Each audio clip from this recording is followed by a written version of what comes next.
Good morning. Welcome to Agency Exposed, guys. How are you? Great to see you guys. Good. Now, if you're a listener and you're listening at night, does that sound odd to say good morning? I'm just thinking. I don't know. Everyone is time shifted these days. Good morning, 2020. good afternoon, good evening. Talk to you soon. Good What's day. that from? That is from The Truman Show. Yeah, there you go. Ken, how are you? I'm doing great. Okay, so Ken, you and I. Tired. How are you, Bob? That's I'm the real wonderful. question. I'm wonderful. I got my caffeine. I'm drugged up, so I'm good. It's Friday. Yeah, it's Friday. So last night we were texting back and forth. You know, we kind of Reading it. We plan these episodes, try to do it as much in advance as we can. You know, we have guests on, but last night we were texting back and forth, kind of riffing off some of the last topics.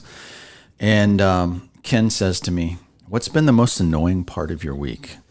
So Let's use something from that. yeah, so we thought I would just read the text and we Go would for just it. talk about it Go for because it, this is yes. real life agency exposed stuff, right? This is wanna what make we sure. deal with. Is it going to get me in trouble? Hold on.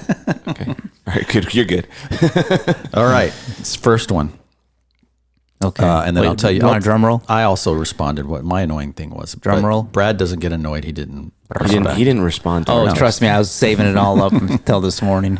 Oh, Ken. I'm going to blast you with it. Ken says, mine has been avoiding overwhelm and wondering if it's worth it. And And well, we'll get to the next one. But those are I mean, Yeah. those are familiar feelings. I totally get it. Avoiding overwhelm and wondering if it's worth it. Like Yeah. what was going on this week for you, Ken? oh yeah, no. This week, you know, the Q4 prep. We in Q4 already? We are.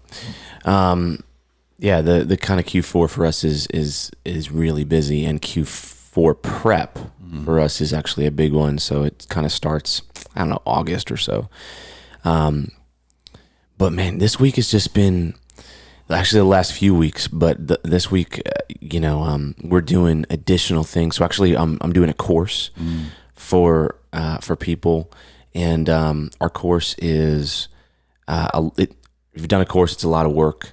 This is a new course, so it's kind of everything. All the content is being created for the first time, and all the prep involved, and all the emails that have to go out, and all the different platforms, and all those kind of things. That's been most of my week, on top of probably the normal role and responsibilities that I have. And I think I was like, I don't know, several nights up much later than I ever have been working. And it's all pressure filled. So there's all it's all deadline driven, which is cool in a lot of ways, but it's also like it starts to feel like you have a gun to your head. I thought owning a business was about margaritas on the beach and stuff. That's what they told me when I got into this. Bob who told knew? me that. You guys are doing it wrong. Why are you still working? You own a busin's. No, I You're mean, an entrepreneur. Not only that, but I have a great team, and we have a great team, and so this is not a knock on anyone, but I only have a couple people who can even help me with this thing. So it's like we're this, we're finding the bear, tracking the bear. Now, we've had multiple. Killing the bear, skin the bear, cooking the bear, clean the bear. Then we eat the bear. Let me ask you something, Ken. We've talked about delegating.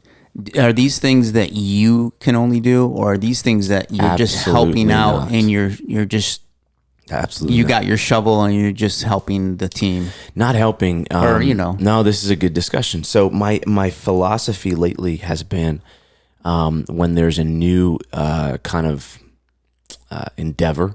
Yeah. The innovation side of what we do, this would be in that category. I'm the tip of the spear on it. I've made that decision because I'm fairly good at it. I like it. I like innovating and figuring things out and that kind of stuff. And so I try and figure it out, kind of maybe make all the mistakes. Show everyone what not to do, and then if it works, we do it, we scale it, and we actually bring it into our team. Talk about the overwhelm. I mean, that's a feeling that I identify with. What I know for you, just knowing you a long time, and we talked about on the show, it's really important for you to set boundaries, like after work and like cutting things off at a certain time. When those are pushed because of deadlines and special projects, and you have to like break those self-imposed rules that you set up for yourselves, does that what overwhelms you, or is it like just kind of culminates over time? The feeling of overwhelm for me happens when I feel like there's way more things that if they don't get done, things are gonna blow up than I can actually do. So it's like I always have a really long to-do list. We all do. Everyone listening does. It never will end. It's never going to end. And so, do as much as you can, prioritize the right way, and keep goals in mind, and set your to-do list that way. You'll never get to the end of it. That doesn't overwhelm me. What overwhelms me is when, there's a giant list of things and they all are top priority and they all do need to get done, and there's some sort of deadline or something pushing that. And I think we may have said this last episode, but people have told me that overwhelm comes from a lack of clarity in what you need to focus on. I think there's some wisdom there. And I've been sort of dissecting that, because a lot of these are self-imposed. I mean, some are client deadlines, but core stuff is not. There's a class every week, and it happens regardless of if you're ready. So you have to be ready, and we've done so. My goal is not to just show up; it's like to over deliver. So we're anything that we can put in that will help make this amazing, and we do. So we kind of leave it all out in the field. So to do that, and that's kind of just my personality. And so to do that, it's like, okay, it does take kind of everything out of you. And that's fun. It's exciting. I don't dislike that. I enjoy that a ton. I've done that my whole life. What actually is difficult is when on top of that, there are a bunch of other things that you have to do. It's like the rest of the world doesn't stop. Nothing else stops. You've got a big project going. Yeah. And so that feeling of overwhelm is, it frustrates me. I don't like it at all. No one likes it, but for me, I'm like, I actually get frustrated because I'm like, this is, I just feel like it's dumb. Dumb. What I mean is like, look, okay, I'm gonna open up for a second. The thing that really bothers me about it is like, if I'm overwhelmed, then that means I'm at 100%. And am I doing things that warrant being at 100%? Like, I know, I can think of, lots of people in the world that clearly only have 24 hours in their day, and they're doing a lot more with it. So that frustrates me. Is like, I guess the overwhelm is like. Are you comparing yourself against people? I guess so. Yeah. You're thinking so. Like, how does this person not get overwhelmed? Well, how does Elon Musk? We talk a lot about Elon, but does he not get overwhelmed? Yeah, no, he probably does. He's probably living in it. I guess, but smokes a lot of weed. But I think, I don't. So just to be clear, I don't particularly compare myself to any one person or anything like that. It's more, I guess I have a higher. I believe that for me, there's something more. I shouldn't be overwhelmed at the level I am, and so that's frustrating. Now I know that's naive and that's dumb. That's why I don't say it. That's why I said I'm opening up dumb. to you. No, I'm sorry. Dumb is probably not the right word. It is a little naive, and I think immature is maybe the word I'm going for. But it is a feeling that it comes. I'm feeling that way too. This week was a tough week, but one thing that I do, and I've been doing for the last 3 years now, is I used to do a task list, and that became really overwhelming. It was about prioritizing and choosing which one I wanted to do next, and blah blah blah. And we have, we use project management software, which I'm not knocking. We use Asana. But the challenge with that is if people can actually give you tasks, then all of a sudden you don't have control of your time anymore. So what I've been doing, this sounds really fundamental, is I literally will and probably most people do this, I literally block out the task in the beginning of the week, and I block my calendar the whole week. In fact, I'll go 2 weeks out and block it. Block everything that I have to do as a task. That helps me prioritize the time, but also make sure that I can do it all in the week. And then I also leave time where I block. So I'll block time knowing that I'm going to have some fires I'm going to have to put out. I'm going to have to find a time, but they're not going to be interrupting me throughout the day. I'm going to focus on my tasks that I put in the calendar, and then I'm going to use that block time to actually then address any fires. And what I found is, number one, you realize you can't get everything done in a week that you want to. Because in my mind, when I look at my task for the week, I'm like, oh yeah, I can get that done. But once I put it in my calendar, I'm like, no way, I only put half of it in there, and I don't have enough time. And if I really want to prioritize that I want to be done at 5 or 6 or 7 or whatever time at night I'm going to be done for that day, I need to kind of stick to it. But it still doesn't make you it doesn't help with overwhelming, but it just helps you to visualize like your time in a way that some of this other software doesn't as well. The time blocking stuff is a big one. I do that too. And typically, even like as I go into different seasons of my role or what's going on, I'll adjust the time blocking that I have. And that's really, I would encourage everyone to do that, because it does help you prioritize. It's like, without thinking about the things you have to do, you think about the areas of things that need your time. Yeah. It's like your time investment, right? Where am I going to leverage my time? Okay, I'm going to leverage it in these areas each week. So it helps you be intentional about that, and it actually is really effective. I would say, for me, right now, it's a product of that being misaligned with what I committed myself to. Yeah. Let me ask you guys a question. I totally agree with you. Tying into some practicality of this, do you guys give your calendar access to your calendar to other people so that they can schedule things? Yes. And you do. And do you find only in that, certain areas though? Okay. Not everybody, I think, just a few people. Yeah. So all of us do that because other people have to include us in projects and meetings and assign tasks that, if you're part of a team, you have to do that to some degree. Does that bring a level of anxiety or stress? I know it does for me, because like I have time and I try to intentionally block out so no one will double book. Yeah. But sometimes you find yourself going, oh, okay, yeah, I need to be on that call. Yes, I need to participate in this project. And then before you know it, you look at your day or your week, and it's just totally booked up. And you don't have time. And my response to Ken last night was... I was going to read it.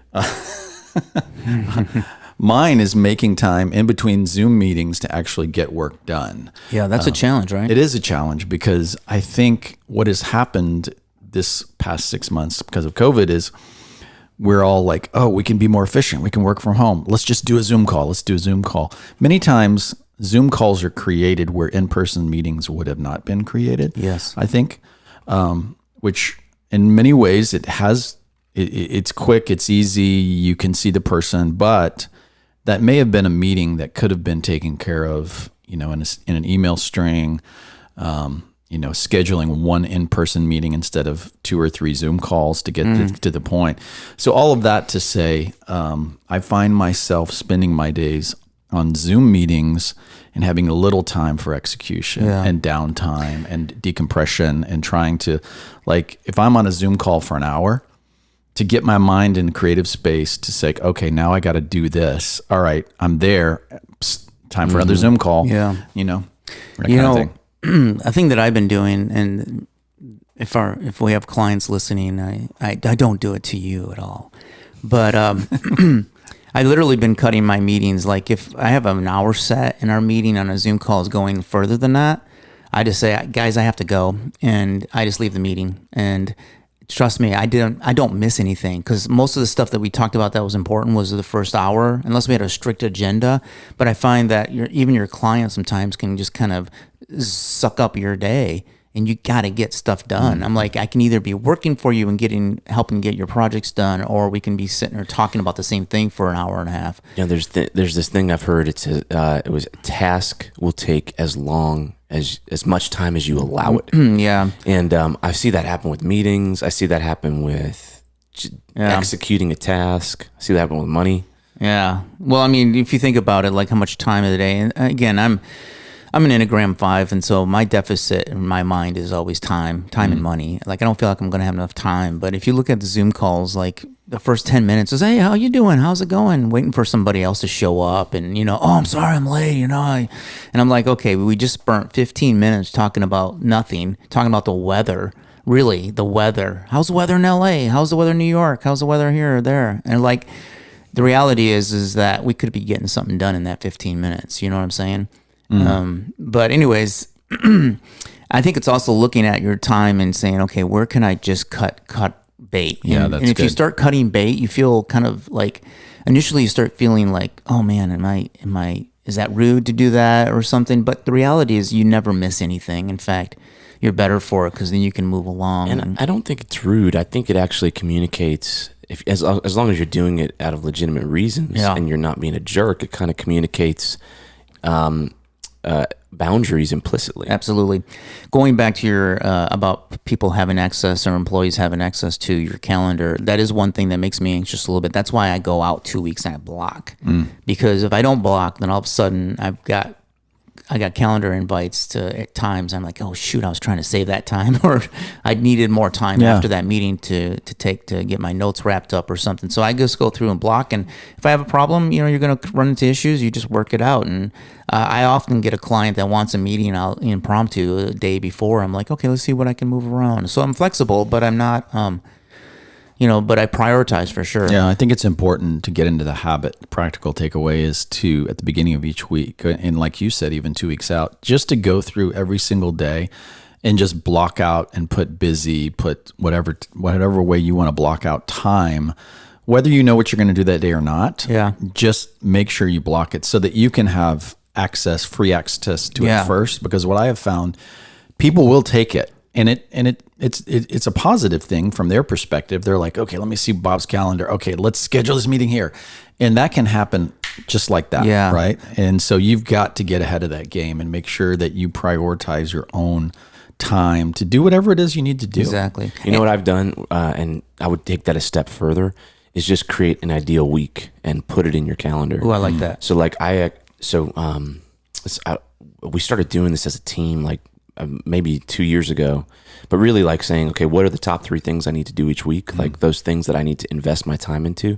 And then actually putting that time on the calendar. That's good. So like it's simple percentages. If it's three things, you figure out what the priority is, you put a certain amount of hours to that. And that's a good idea. So effective. Like if 20% of your time you want to do sales, then take your calendar and block off 20% of the time just for sales. It's actually really easy. Put it it's in really there for effective. the whole month. And when you think about when is the best time for you to do those sales, like to do that stuff, then you can start actually being intentional about leveraging your time and also maybe your energy in the day or the week. Like for instance, so what worked really well for me with the meetings thing is we were getting pulled into a lot of meetings. I just started I mean, for me, I'm better at doing creative and brain work in the morning. And so I need to save the morning for stuff that's not meetings, ideally.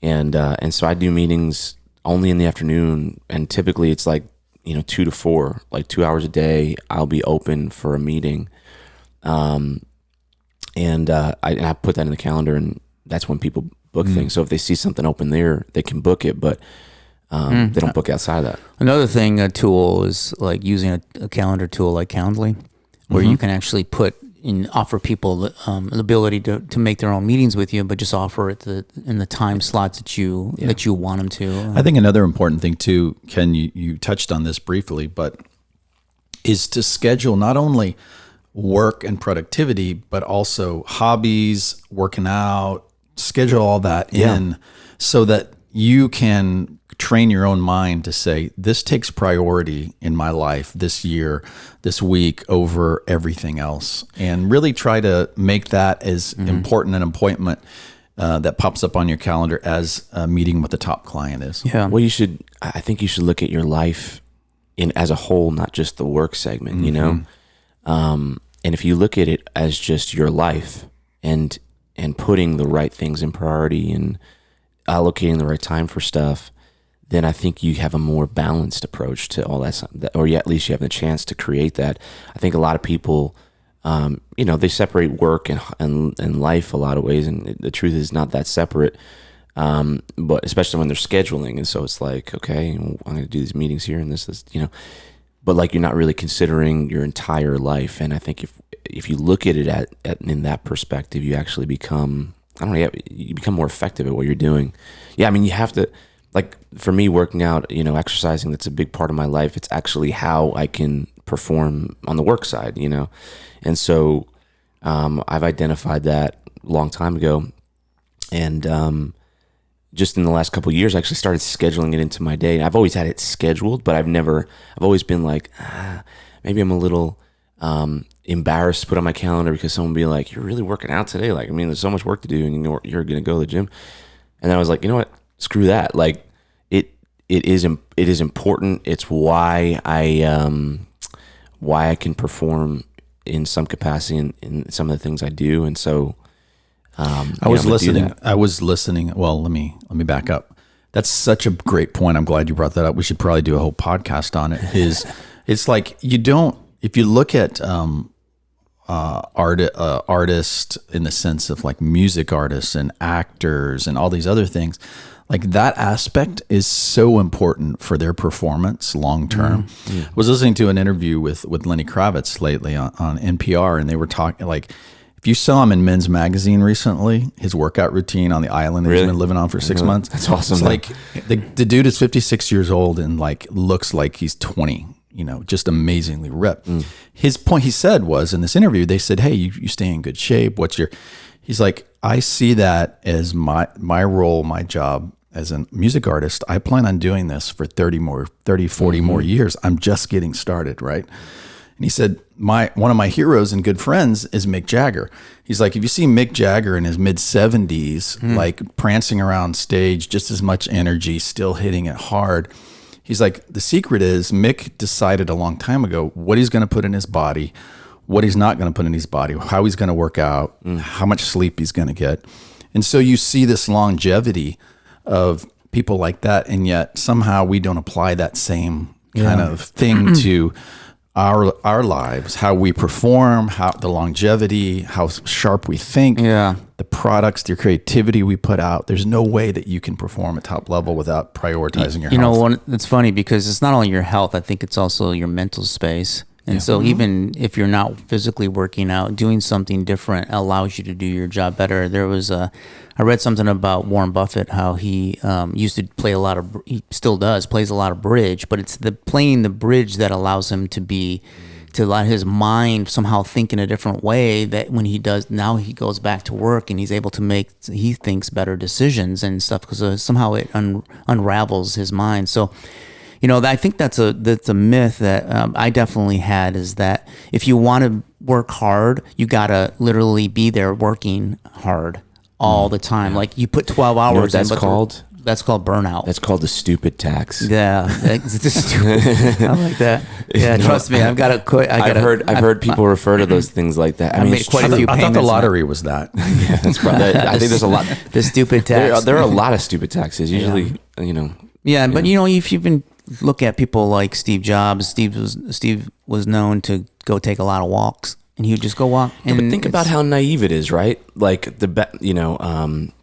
for me to do work, I have to be sitting and writing and typing and doing those kind of things. Yeah. Like that's the only way I'm doing work. When most people would say that they probably don't feel like they're most effective doing those things, but it's like it's more the appearance of it. I have to hold an appearance of working hard, and my assumption is that everyone thinks the appearance of working hard is sitting at my desk looking at a monitor, when the truth is, and this is where I think going against the grain and even providing some leadership here, it's actually really obvious if you look at, this is a topic that I'm kind of passionate about, because I don't think people look at it. People, if you want to be a pro athlete, you condition like the top people. Yeah. If you want to be, the pro musician, you condition and you practice and you work on that craft, and you're the best in the world.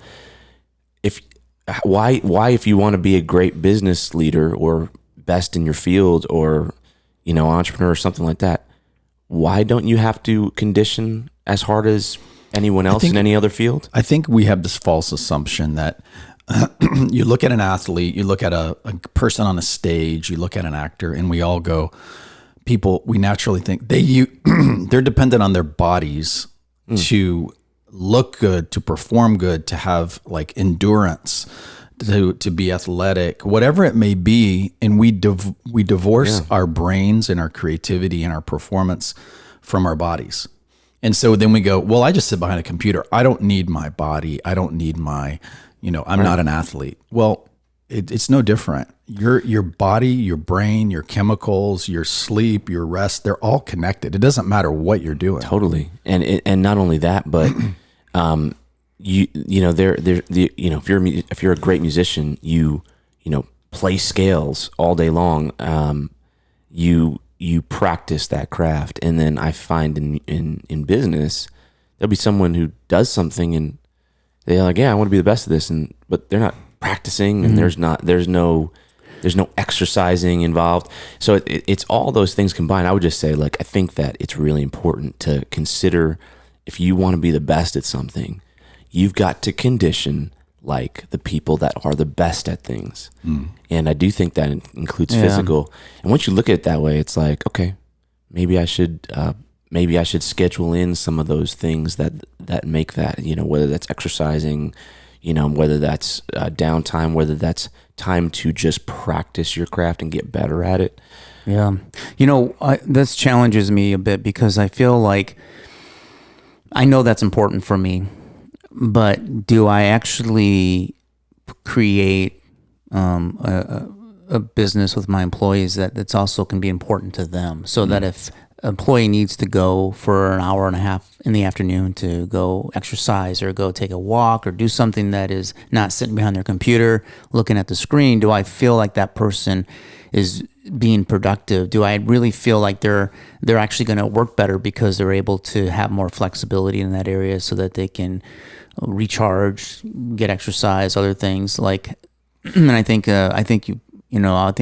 what I want to do is try to keep that in mind and implement that, so I don't have employees that get burnout. We became intentional about this because I had this kind of big, like a bigger shift in this area, like a couple years ago for myself, and then we took it into kind of encouraging everybody in our team and just kind of looking at, look, I expect people to work really hard for me if they're passionate about what they're doing, if they're on our team, if they're committed to something, if they said they're going to do something, if they're getting paid, all those kind of things, just as I do myself. So I expect that, and I think that's good. I think that's godly. I think that's important. At the same time, I think being aware of people that are starting to burn out, or being aware that people may not even have the self-awareness that they need to take breaks. Because that's a learned thing, or it's a shameful thing. That's what I was saying. Like a culture shames you for that. So we invested into an exercise program, really nice gym over here, which if you work for us, you get access to that. And not only you get access to it, but we're like, you got to use it or you lose access to it. So it's because you need to use it. It's important. We want people to prioritize that. And even this week, like one of the people on my team was with me on a lot of what I was doing. And so we sent her to the spa, to try and just because we know that she was like, she needed an IV. Ken, I've been working really hard. I need a spa too. Yeah, me too. Can you send me? It's such a low, when you have a business, like it's such a low cost thing. And where I was going with it is I didn't invent this or anything like that, but the dividends it's paid have been really amazing, because people like working here. Yeah. They're not burning out. They're fairly well balanced, and they know that we care about that. And so it actually creates a really good kind of team aspect. That's good. And actually, I think it works. People people become better at their jobs. Yeah. So do you need a spa day? I usually neglect myself in most of those Yeah, places. So exactly. probably. Yeah. Probably. Yeah. I want to rewind just a little bit Yeah. back to the beginning of the conversation. Talk about the mental aspects of this overwhelm, like just as business owners. I know for me, and I don't know if you guys feel this, there can be a lot of shame in like the catch-22 of I'm overwhelmed. I'm wondering if it's all worth it.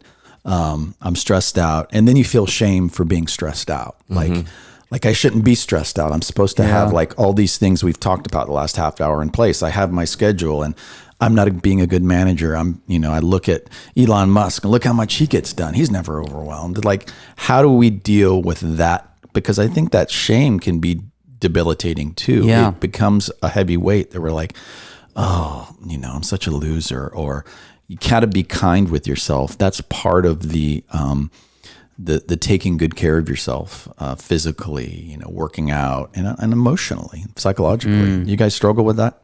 Yes. Okay. Yeah, but I don't think it's straight comparison, but I do think,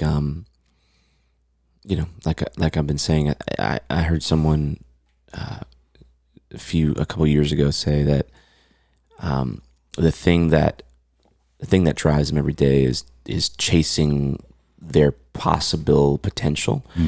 And I think that is a decent way to look at it, is like, hopefully you're not overwhelmed by your work, but hopefully there's something driving you that says, I'm put here for a reason. What is that? What's my potential? And that doesn't mean build a giant business necessarily. It means being a great dad, or, there can be a lot of different things, but what does that mean for you? And then chasing that. And I think there should be like a healthy kind of at least push, Right. Like your identity should not be wrapped up. You are not your work, right? You are not your success. That's hard. You are not how much money you made in your business. And if you can always keep that in mind and just come back to that source of, I am not my success today. That's not my identity. And that's so hard. So I think especially for people who run businesses, you are, the buck stops there, right? And I think that can be, and there's pressure on that. Yeah. And even the idea of like, the truth is you can let that go, right? I mean, I tell this to myself, like it's painful, it may sound scary and hard, but the buck does and doesn't stop with you. Like if it does all go down, like people are going to live, right. For most businesses anyway. And so, yeah, you're not your business. You're not your worth. You're not your work is something that you need to digest. I'll tell you something that helps me though, when even this week, there's a guy, I know I'm full of these, but I just, I kind of absorb this stuff. But there's someone who, it's kind of his thing. Like when there's something painful that's going on, it's his thing to say, I think it's Jocko Willink that does it. He's like, oh, you're uncomfortable? Good. And he says good to himself, like good. And it might sound cheesy, but it's actually, I found it really effective. Because what happens is the overwhelm, I think, can be two things. For some people, it's like excitement, right? Like everything's on the line and we're going, and that is driving. For other people, it's everything's on the line and I'm freaked out. Right? So I think that mental, I believe if you can shift the things that are truly pressure filled and actually should be, shift them to being excited about them versus more kind of annoyed by them. Like it's the difference between, man, I got to do this thing now, and I really don't want to do this. And it's a difference between that and I can't. Oh, I have to do this right now. Yes, let's go. I'm excited, and being genuinely excited about it. The difference, right? If you can be on that latter side, then it's less overwhelming, and it's the same thing. And so I do think there's a little bit of tricking your brain if you can. going back, when you feel overwhelmed, and we're all old enough now that we've been overwhelmed at least once or twice in our life, probably 1,000,000 times. Do you ever think about how you feel physically at that time? Like, man, I seem to be overwhelmed mostly at this time of the day, or after I've eaten this, or if I didn't get exercise, or if I didn't get enough sleep that night. Because I've noticed that there are definitely patterns to my overwhelmness. And it's all these other elements in life that I don't even realize have attributed to the overwhelmness. It's not just the actual task at hand or whatever I'm doing, because it is that attitude, right? The attitude that you go into that overwhelmness is going to either get you over it. And if you're not prepared and you're tired and, exhausted and everything else, there's definitely patterns. And I've tried to stay away from certain things, knowing that it will cause me overwhelmness. Yes. Like if I drink coffee after like 11 o'clock in the afternoon, I'll feel more overwhelmed. I'll feel my heart racing more. Yeah. And I realize that caffeine for some reason does that to me. It makes me engaged, but it also makes me more the ability to be overwhelmed. And so I kind of try to stay away from that. And so just things like that. Are there any things in your life that you've noticed? I've actually noticed that with coffee too. In the afternoon, like I'll notice if I'm like, there's a bunch of things I'm trying to get done and I have an extra cup of coffee in the afternoon, it's like, your heart's beating up into your neck, and like you actually feel that feeling of pressure when I've noticed that for sure. I think I was going to mention something similar, Brad. And to your point, yes, I think we do. I think part of that is your personality of being aware of what you're feeling. For many years, I would just run and ignore those feelings. Like, I think some of it comes with age, some of it comes with self-awareness, to be able to say, okay, what am I feeling right now? Like, am I feeling anxious? Am I feeling anger? Am I feeling frustration? Am I feeling shame? Am I feeling like whatever it may be, pain, emotional pain for whatever reason? Like, do I feel a sense of inferiority? Did I just get off a call and, a client just like said something that stuck in me that like, man, I'm a loser. We must really suck. Or whatever it may be, something that pissed you off. Like, stop and being aware of those feelings to say, what am I feeling right now? Am I feeling, like you said, Ken, am I feeling like anxiety or pain? And do I press into it and feel it? Or do I just like push it in the back corner and just keep pressing on? I think that's the danger as entrepreneurs, is to just like push it in the back corner and be like, oh yeah, whatever, that's stupid. I'm blah, blah. What you find is, a year, 2 year, 5 years, 15 years down the road, you're laying in the hospital, with a heart attack, or your marriage is disintegrated, or whatever it may be. That comes from not feeling and stopping and being willing. Okay, what's going on here? Like you said, use those tactics of say, yeah, let's press into it, or say it's okay, it's good that I'm feeling this, but at least know that it's there, and it's at least stop and say, I'm feeling, my body is saying I'm tense in the back of my neck. My lower back is sore. I get up every day and pop a Tylenol. Maybe that's something that you're not dealing with. Yeah. Maybe that's some like emotional stuff that you need to just stop and feel. Yeah, we're not machines, right? We're emotional beings. And I think sometimes I forget about that. I'm like, I'm a machine. If I can just get my gears going and you are a machine. Put fuel in my face, I'm good to go for 12 hours. You're a cyborg. Yeah. Put fuel in my face. That's great. As Bob drinks his coffee. I put some fuel in my face. Man, that's good. Yeah, I mean, things have in a lot of ways, things have the definition that we give them, right? Like situations, just perspective. So something being life or death is probably, there's only a few things that are life or death, but it can feel like it in the moment. There's only one thing that's life or death. It's life or death, right? I always go back to, I had a boss, and I would consider him just a friend and a mentor. And man, there's times in my past where, the heat was on, man. We had deadlines. We had large scale campaigns to get out, and working, the agency kind of model that we talk about a lot, that we're trying to expose here. And he looked at me and he said, you know what, Brad, it's just advertising. Mm-hmm. It's like, who cares? It's going to come and go tomorrow. Like, and I always thought about that. Like when your boss kind of kind of says, hey, I don't even give a crap. Like he gave a crap, and I saw that all the time. Like I saw that he Put in was perspective for you. Yeah, he worked his tail off, and it was important to him. But there was a point where he just goes, you know what? Sometimes it's not as important as we all think it is. Yeah, I think some of the greatest coaches, you see this in football and other sports a lot, you know, the great ones will say to their players, hey, it's just football. It's just a game, and you're going to live to fight another day. And if you drop the ball and you lost this for us, that's okay. Let's work on it, but it's just football. Yeah. You know? Yeah, because if you build it up too big, you're actually more likely to mess it up, and because you're scared of messing it up, and that actually kind of gets in your head. We see that in sports all the time, right? I think if you can dial back the stage in your head, it's just something normal, just another day.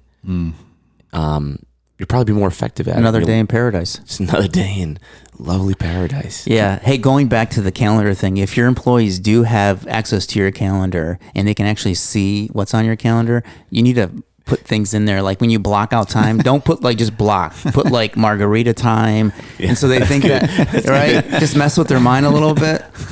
You know, firing so-and-so. Yeah. You know, Daily massage. Yeah. Daily firing spree. No employee evaluation time. Yeah. Right. Yeah, just kind of mess You with might them get a some little more bit. productivity out of them that way. Yeah, exactly. That's good. I like that. I'm going to start doing that. So, Ken, do you feel a little bit less overwhelmed after spending some time with us this morning? Just talking this out loud. Maybe, Bob, it's because you're giving him a back rub right now. Thank you. Oh, there's I a needed tough that. spot right there. Yeah, thank you. Yeah, I actually put right there. like CBD salve. Now, that's not one of your clients' Salve. products, is Salve. it? No, Okay. not this one. No, yeah, on my neck, because I was like, I can feel it in my neck when I get stressed with that when I get I guess stressed or whatever. It doesn't happen very often, thankfully. It doesn't, but it happened this week. But yeah, now I'm feeling better. I'm talking it out, and this is kind of like a therapy session, which is good. Honestly, You'll get my bill. I always do. I think I owe you money. It's the reason our back is so sore, because we're always carrying Brad all the time. Yeah. Yeah. No, I mean, sometimes you know the answer, but you just need to talk it with somebody too. Yeah. And I'm not saying I know the answer, but in a lot of these things, it's really simple. I mean, once you begin to discuss it, it actually becomes really obvious. And yeah, it's just advertising. It's just a website. It's just marketing. It's just Black Friday, whatever it is. It's just that. And Exactly. You just hit on an important part that we haven't talked about is I think we do this as friends, but it's like when you start feeling that way, like talk it out, find someone, like ask for help. It's like put that on your calendar to be like, I'm going to talk to someone about what I'm feeling. You know, it sounds so elementary. And I think especially as men, many times we're like, no, I got this. It's not a big deal. You know what I found too is that if you express that to people you work around, that you're overwhelmed, people actually want to help you. Like they don't see that as a weakness of their leader. They see that as, how can I help that person? Yes. Or at least can we come around side and make this a team effort, and if they can. And so I've always found that sometimes people are afraid to show their cards. It shows a sign of weakness, but it doesn't. I think as long as you're not doing that regularly all the time, but you get to a point, like you said, Ken, maybe it happens once every few months or whatever. Just be willing to say, hey guys, I'm feeling a little bit overwhelmed on this project. And I think you do find people that will step up and assist. And as somebody who's kind of a passive aggressive person, which is me, I tend sometimes to show that anyways, but I tend to show it in an aggressive way versus a way that people can be empathetic to me and say, hey, I'm just struggling right now. And I'm still releasing that feeling. So you do things like, yeah, I wish I could talk to you right now about your problem, but I have a million things to do. Wish you did too. See you later. Yeah. Look at my calendar. I got. But that's what he blocks out. Millions of things I have to do. I have margarita time right now. Did you see my calendar? Yeah. No, it actually is hard to not get not passive aggressive, but kind of take the frustration out on other people. Resentful. Yeah. It's hard not to get resentful sometimes. You can even be resentful of not only your clients, but even Black Friday. Like if you got a big project for Black Friday, it's like, what did Black Friday ever do for me? It just made me work my butt off. Yeah. What did Prime Day ever do for me? Exactly. Take my money. True. So you have to try and avoid that, because ultimately you decide what you sign up for, right. regardless, right? So Nobody else's fault. You but own yours. your stuff, man. And that's one thing too, is I think a lot of times is that we internally try to pass off that to something else. Something made me do this. Something made me feel this way. Right, and the reality is, no, I made myself feel that way. It's because I didn't create boundaries. Yeah, own your ish. Yes. That's a struggle I deal with for sure. Yeah. It's the whole concept of life and experience is simply a reflection of what's going on inside of you. Yeah. And I think that's always something good to remember too. Like if I'm in a stage of my week or my month or my life where everything bugs me, everyone's annoying, everyone's rude, everybody like pisses you off, everything stresses you out, that's probably a good indicator that that's something that's going on in you, because other people around you are experiencing the same people, the same situations, and many of them seem happy and fine and at peace. So it's something that's going on inside of you. You're right. Yeah. And I mean, there's so much there, and it should convict all of us. And honestly, our society's going through those things right now too. Yes. It's like everybody's more on edge. It's unfortunate, but it's a reflection of what's inside. And so really kind of internalize it. I'd also say like the thing that you said earlier about having someone to talk to. I mean, every successful business person, honestly, every successful person, you look at athletes and those kind of people, they have coaches, they have mentors, they have peer groups, they have people that they talk things out with, people that have the ability to reflect back on them and say, actually give them hard, difficult coaching if they need it. And so I would encourage everybody to seek that out. It's so important, and it'll make your life easier. That's good. That's good. Yeah. It's a good place to wrap it up. Yeah. Thanks guys for this time. Thanks for being vulnerable. Speaking of being vulnerable, we are vulnerable to our listeners, and we would ask them to please give us a review and rating, only if you liked it. I mean, Brad cried in this episode, for goodness sakes. I did. Brad always cries. He's a crybaby. We love you, Brad. Thank you so much. We love you very much. Well, this hit a soft spot for me. All right, guys. Until next time. Till next time. Till next time. Bye. Bye.